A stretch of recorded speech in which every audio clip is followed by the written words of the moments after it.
کہتے ہیں کہ میں نے عرض کیا کہ یا رسول اللہ صلی اللہ علیہ وسلم مجھے بتائیے کہ کیا چیز میرے لیے حلال ہے اور کیا چیز میرے لیے حرام ہے۔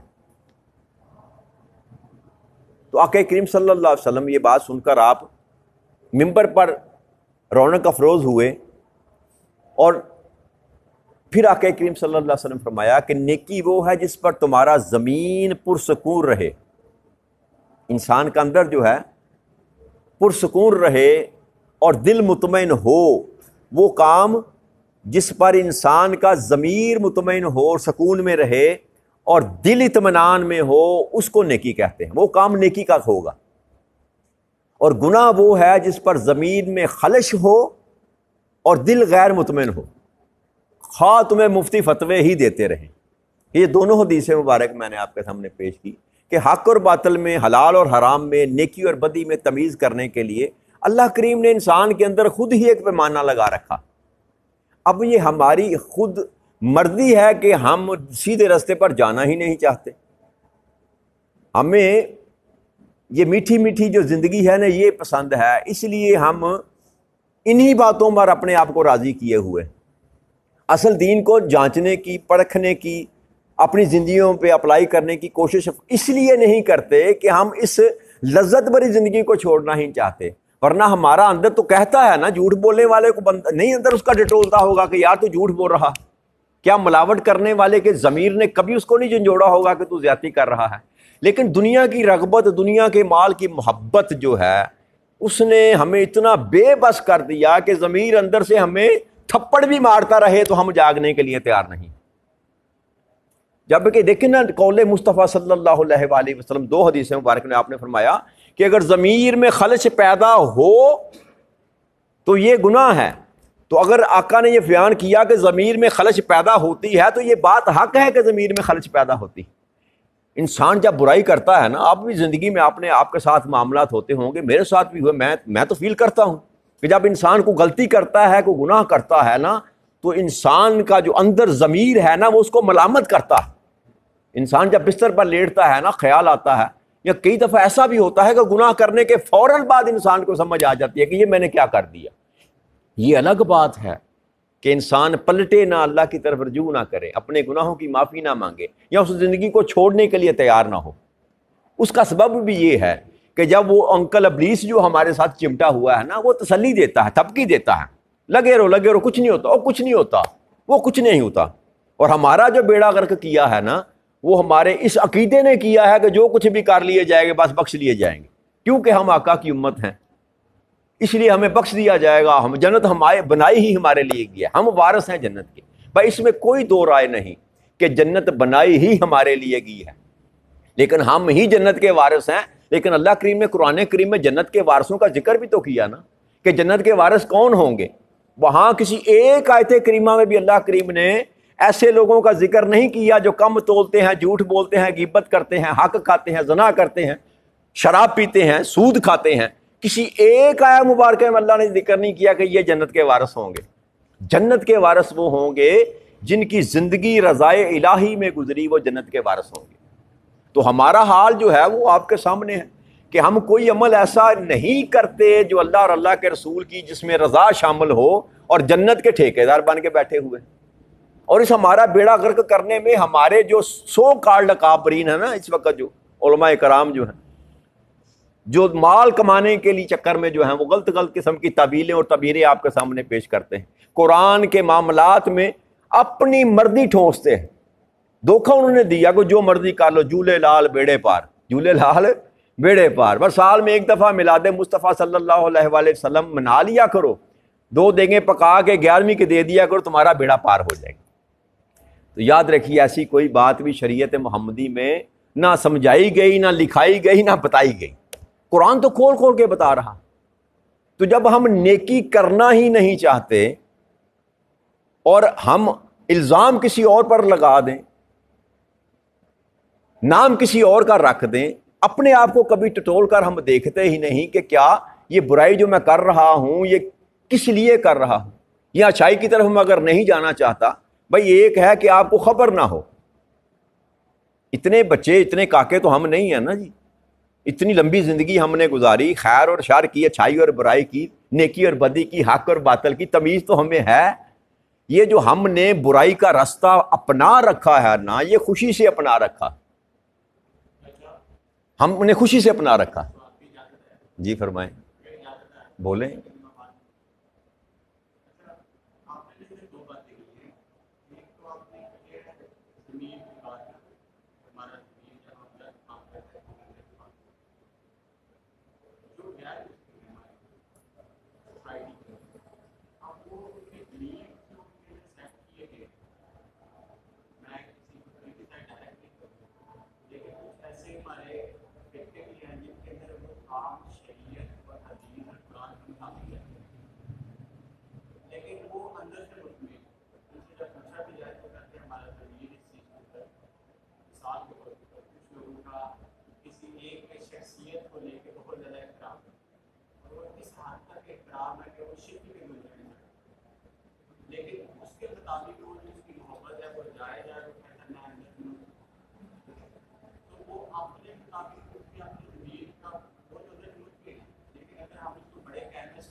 اچھا، آپ نے نا ویسے بہت مہربانی آپ کی، کئی سوالات جو ہے نا آپ نے اپنی گفتگو میں کیے۔